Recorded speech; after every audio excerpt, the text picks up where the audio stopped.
Mesdames, Messieurs, bonsoir. Bienvenue à cette nouvelle édition du Jet Flash Info. Partenariat UJET et Nîmes, les choses se dessinent.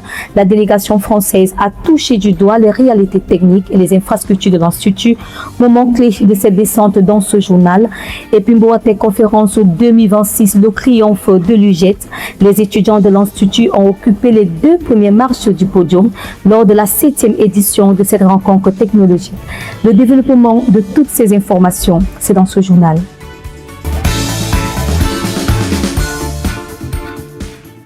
Une fois de plus, bonsoir.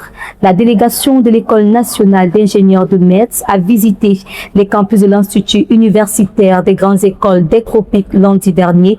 Retour sur les temps forts d'une coopération académique en pleine expansion.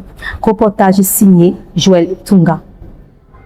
La salle des actes de l'Institut universitaire des grandes écoles des tropiques a vibré au rythme d'une séance de travail décisive. Face au staff administratif, 2 émissaires, les professeurs Matadi et Bonnefaux, représentants officiels de l'INIM, École nationale d'ingénieurs de Metz, Lorraine en France. Au centre des échanges, une collaboration académique pour les futurs ingénieurs de l'UJET. Grâce à cet accord, les étudiants des classes préparatoires, ceux de 3e année, mais aussi les titulaires d'une licence classique en mathématiques ou en physique pourront s'envoler pour la France afin d'y décrocher leur diplôme d'ingénieur. La délégation française a procédé à une inspection minutieuse des infrastructures technologiques. Ateliers, centres de recherche, laboratoires, équipements, tout était passé au crible. Une entrée en matière irréprochable pour l'Institut. Je suis très impressionné par la qualité de vos installations, notamment le nombre d'écoles d'ingénieurs qui existent en fait dans cette institution, la qualité également des laboratoires et tout le côté assez pratique de ce que vous faites ici, ce qui permet quand même finalement en fait à vos étudiants d'être formés en fait dans d'excellentes conditions. Je suis aussi pas mal en fait impressionné par la qualité du corps enseignant, qui sont des jeunes très dynamiques, très motivés également et que je pense qu'ils ont intégré parfaitement l'intérêt de faire grandir en fait ce projet. Il y a énormément en fait de l'atome crochu dans notamment les formations d'ingénieurs. Je pense que les formations qui concernent notamment le génie industriel, le génie mécanique, peut-être pas encore le génie civil, mais je pense que la vice-présidente disait qu'il y avait moyen de signer plus tard en fait avec l'EJTC, qui est aussi une école dans le métier de la construction et du génie civil plus tard en fait à Metz.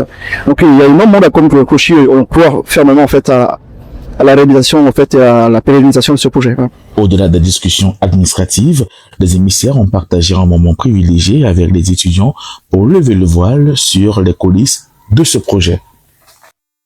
La 7e édition de la Mboatek Conférence 2026 s'est tenue du 10 au 11 juin dernier à la salle de fête d'Akoa. Cet événement qui réunissait à la fois les PME, les universités, les investisseurs et les jeunes talents a été marqué par le triomphe des étudiants de l'UJET.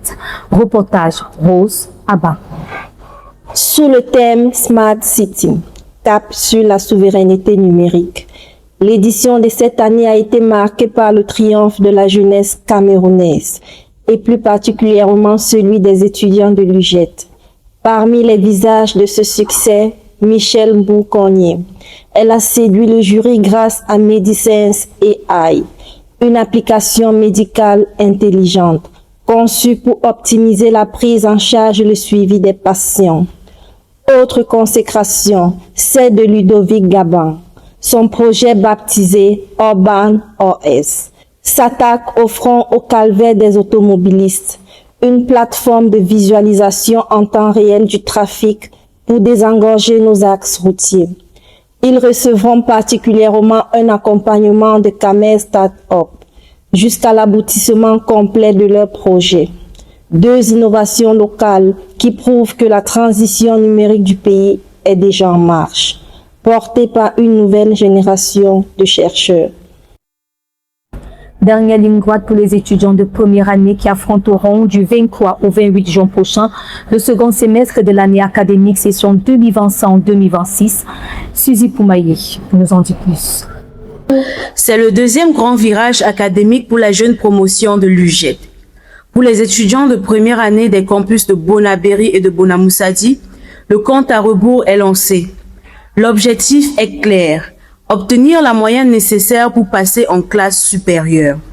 Mais pour y arriver, il faudra aussi franchir les filtres d'un protocole administratif rigoureux.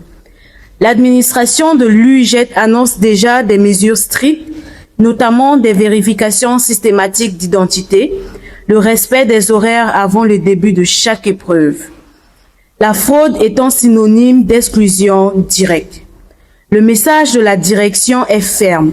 L'absence des notes de contrôle continu équivaut à la non-validation de la session normale. Bon courage à tous. Fin de ce flash d'information. Merci de nous avoir suivis. Retrouvez la prochaine édition vendredi prochain en langue anglaise. Bonsoir.